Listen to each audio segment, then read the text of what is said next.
Hey, so this, I mean, for all intents and purposes, the P-47 project is complete. Again, I may or may not add a few more details now. How did it go? Well, the project, I had some ambitions. I wanted the canopy to slide and the flaps to be posable and the landing gear to retract. And well, we didn't quite achieve all of those little challenges. We came close. I mean, the flaps work fine.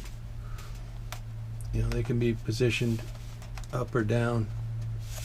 They're linked, but I think again the piano wire linkage that I used was a little too fine.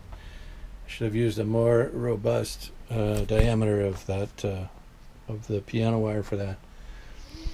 But they do function. They do operate up and down, fully retracted flaps and fully extended flaps and everything in between.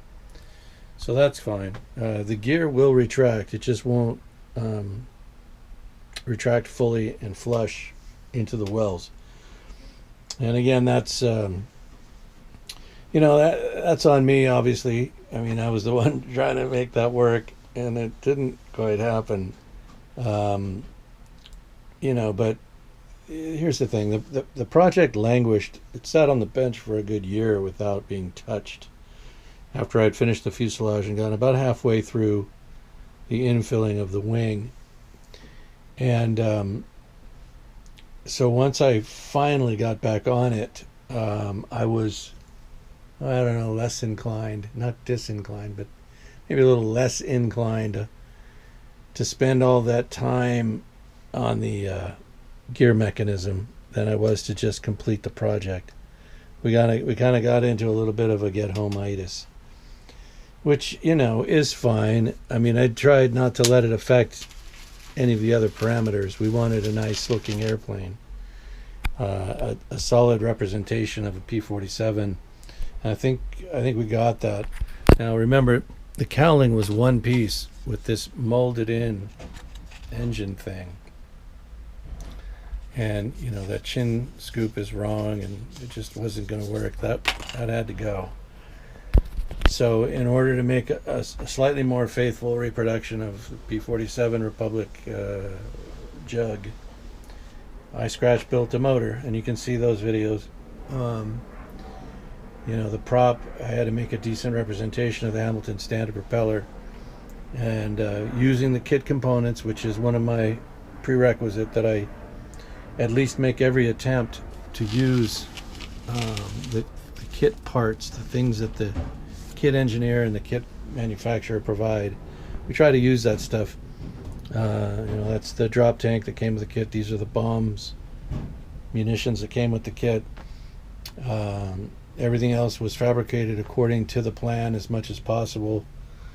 And then my main deviation is to do the infilling, and in the case of the P-47, to skin the bottom underside of the wing such that it would no longer be a flat bottom airfoil as it was designed to be by Guillow and the kit manufacturer, but to make it more to scale. So I think we achieved that. If you follow the line of the pylons, munition pylons, you can see that tracks probably just about the right shape for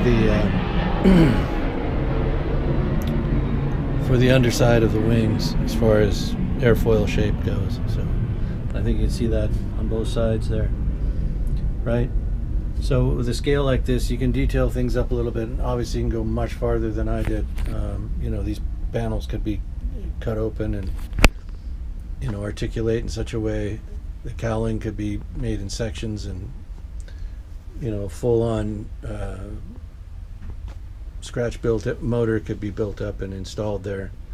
The cockpit, such as it is, I added a gun sight, hopefully a proper one, K-14 style gun sight.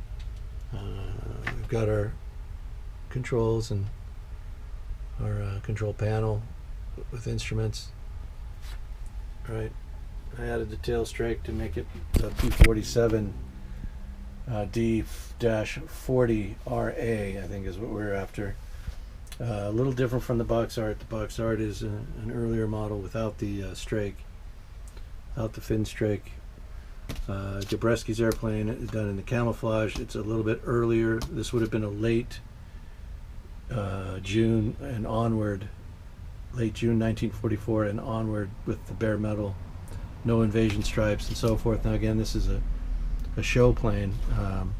The Hun Hunter flies air shows and fly-ins around the country. But anyway, so all of that, long story short, you know, you can see the presentation isn't bad. You know, the wing fairings look pretty good. The tail fairing, I think, came out really well. The wing dihedral is just about right.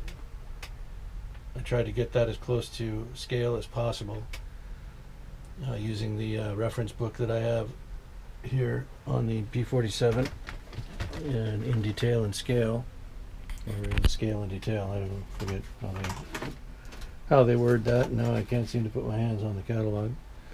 But you all saw the book. Anyway, I tried to get that. Now Guillow captured the airfoil of the wing pretty good as far as the top side.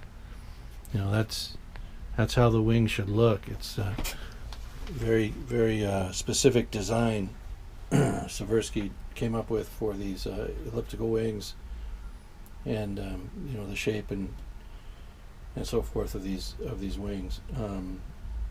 Not to mention the strength and robustness of the build of the airplane itself. So I tried to capture that a little bit. You know, we do what we can. The gun barrel diameter, I scaled those to 1/16. I hope that looks right.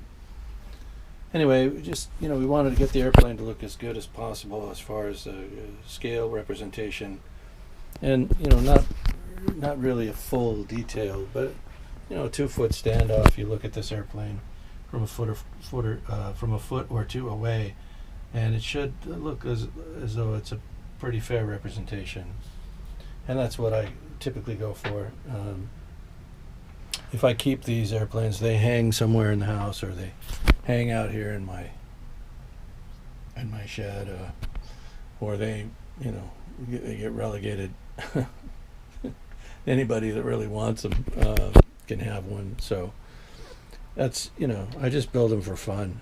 For me, this is a passion. I love aviation, and some of these warbirds to me are so important to our history. You know, vital, really. The P-47 is definitely a vital aircraft. P-40, the Wildcat Grumman aircraft, Grumman Hellcat, you know, the Corsair F4U. These are vital aircraft to the effort of the United States in World War II and its war against fascism and against tyranny. Anyway, you know, that's why I built these. If I'm going to build a warbird, it's going to be, you know, one that I care more about, you know, the workhorses, let's say, more like a workhorse than something else. Right, so there's the P-47. I think it turned out, you know, pretty good, and that's just my opinion. You guys are the actual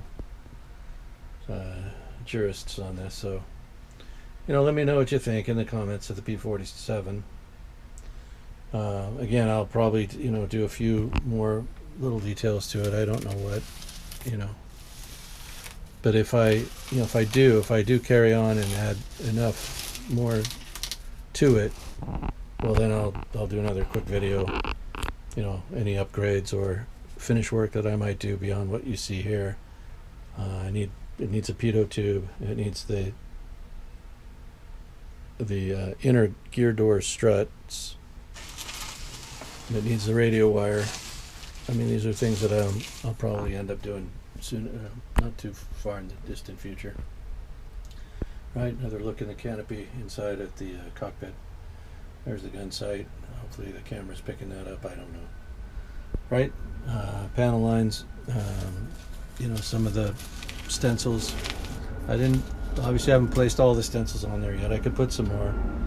Some around the tail it needs. It probably should have the trim tabs drawn in. I can do that yet and call it good. You know, get closer to a finish.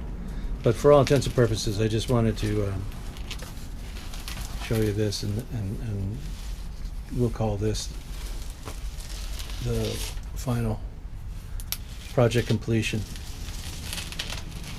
You know, for what it's worth. Let me see if I can spin this all the way around. There we go. Little piece of cardboard. You know, I don't have a turntable. I have cardboard. Right, so anyway, hope everybody's having a good day. There's the P-47. Thanks for watching. You know, if you subscribed during this project, for this project, I appreciate you. Thank you.